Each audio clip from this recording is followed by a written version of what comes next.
हमारी संस्कृति, हमारे संस्कार सदा रहें हमारे साथ। सब्सक्राइब करें तिलक। गुरुजनों का अभिनंदन नहीं, आशीर्वाद मिलना चाहिए।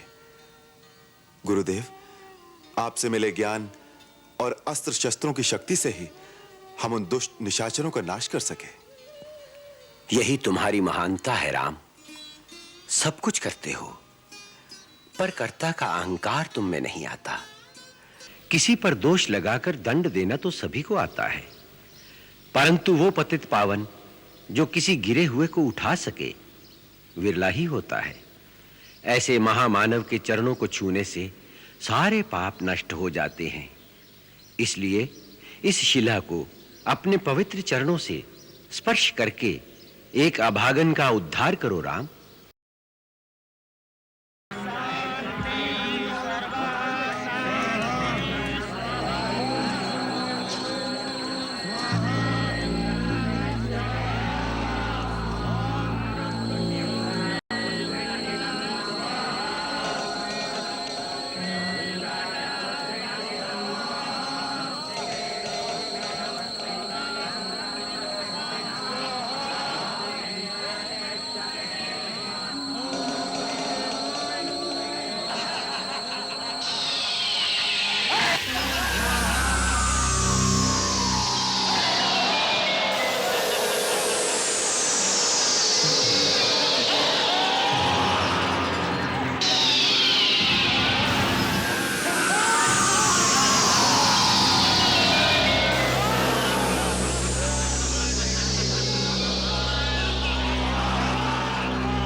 सत्य जो जन गा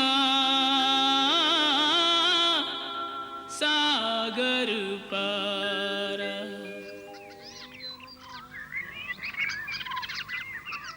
दशरथ नंदन, सुबाहु और मारीच का संहार करके तुमने हमारे सिद्ध आश्रम को निर्भय निष्कंटक कर दिया। तपस्वी मुनि जनों की ओर से हम तुम दोनों भाइयों का अभिनंदन करते हैं। गुरुजनों का अभिनंदन नहीं, आशीर्वाद मिलना चाहिए। गुरुदेव, आपसे मिले ज्ञान और अस्त्र शस्त्रों की शक्ति से ही हम उन दुष्ट निशाचरों का नाश कर सके। यही तुम्हारी महानता है राम।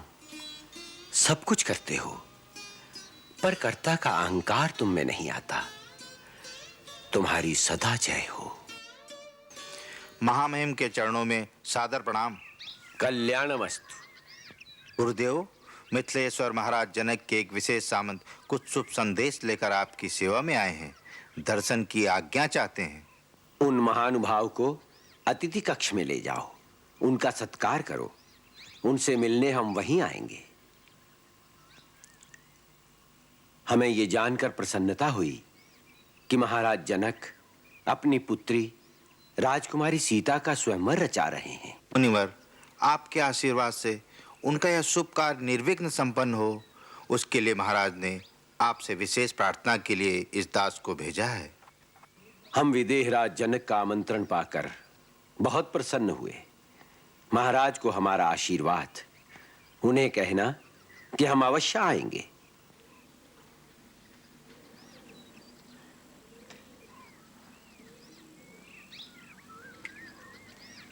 भैया, गुरुदेव आ रहे हैं। गुरुदेव, प्रणाम गुरुदेव। पधारिए। बैठो वत्स।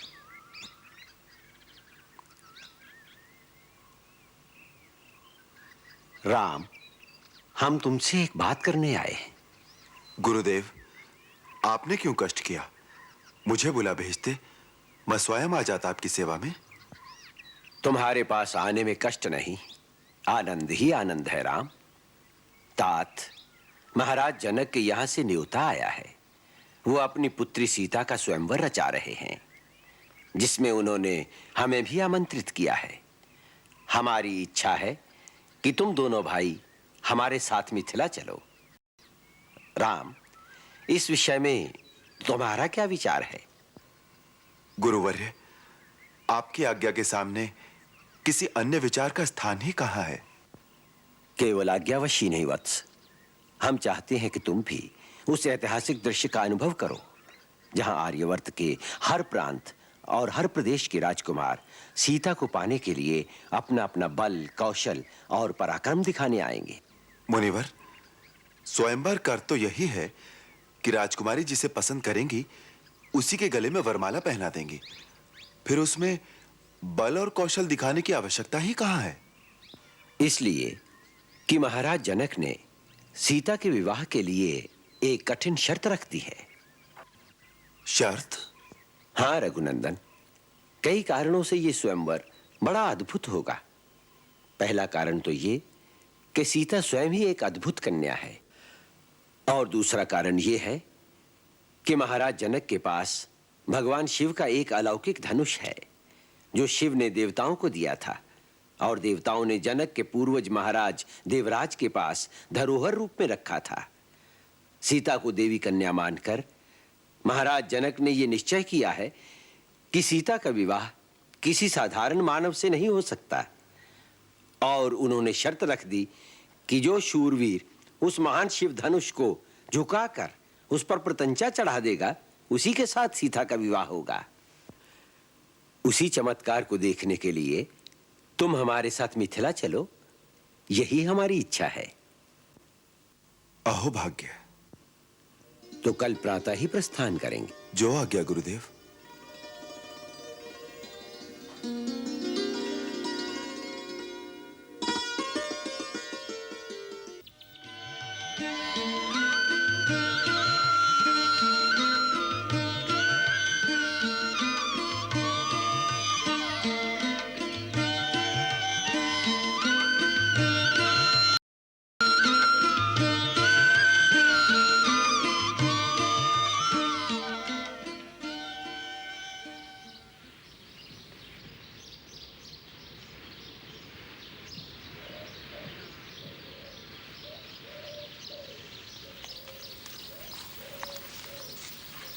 गुरुदेव, यह आश्रम बड़ा विचित्र लग रहा है।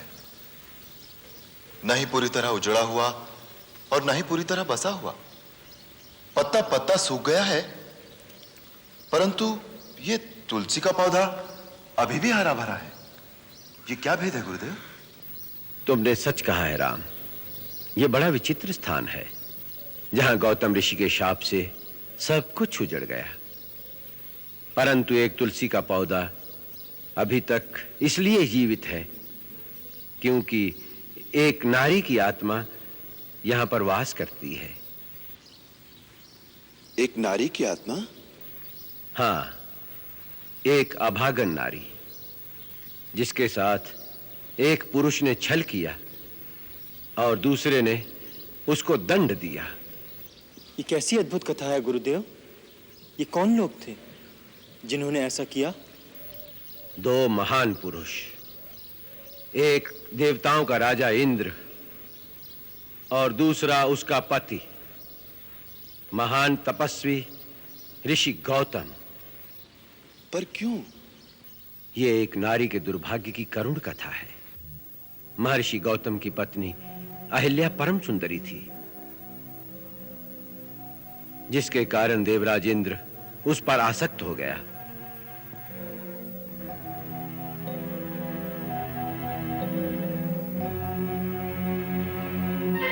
एक समय जब महर्षि गौतम प्रातः स्नान के लिए नदी पर गए,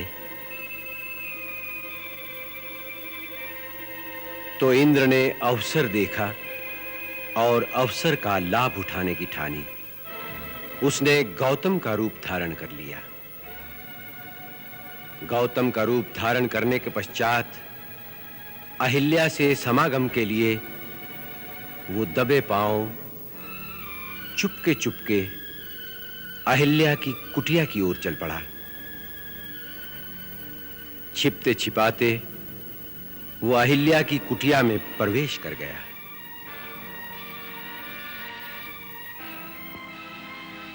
जिस समय इंद्र छिपकर अहिल्या की कुटिया से निकल रहा था, उसी समय गौतम मुनि स्नान करके वापस लौट रहे थे। उन्होंने अपने ही रूप में दूसरे पुरुष को अपनी कुटिया से निकलते देखा तो वो समझ गए कि ये इंद्र का कपट जाल है। क्रोध में भरकर उन्होंने इंद्र को शाप दिया और उसे विफल कर दिया। अहिल्या कुटिया से बाहर आई। वो समझ गई कि उसके साथ छल हुआ है। वो रोती हुई पति के चरणों में गिर गई। परंतु क्रोध में भरे गौतम मुनि ने आवेश में आकर अपनी पत्नी को भी शाप दे दिया और वो उसी क्षण पत्थर की शिला बन गई। उसी समय से वो शापित नारी इस पत्थर का रूप धरे किसी के आने का रास्ता देख रही है। किसका रास्ता देख रही है गुरुदेव? जो गिरे हुओं को उठा सके।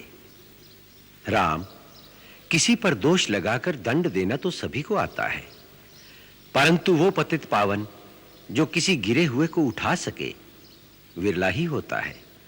ऐसे महामानव के चरणों को छूने से सारे पाप नष्ट हो जाते हैं।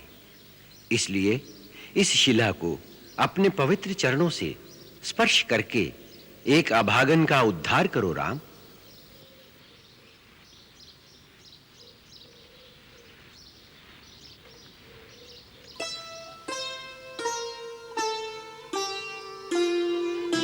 श्री राम चरण के सुखद स्पर्श से शिला बनी सुंदर नारी।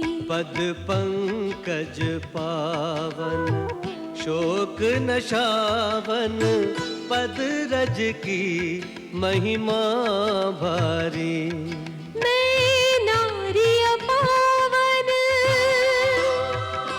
मैं नारी अपावन, प्रभु जग पावन, पावनता का दान दिया। जो त्रिभुवन पूजित लक्ष्मी सेवित, उन चरणों में स्थान दिया। ऋषि गौतम द्वारा, ऋषि गौतम द्वारा श्राप जो पाया, श्राप वही वरदान हुआ।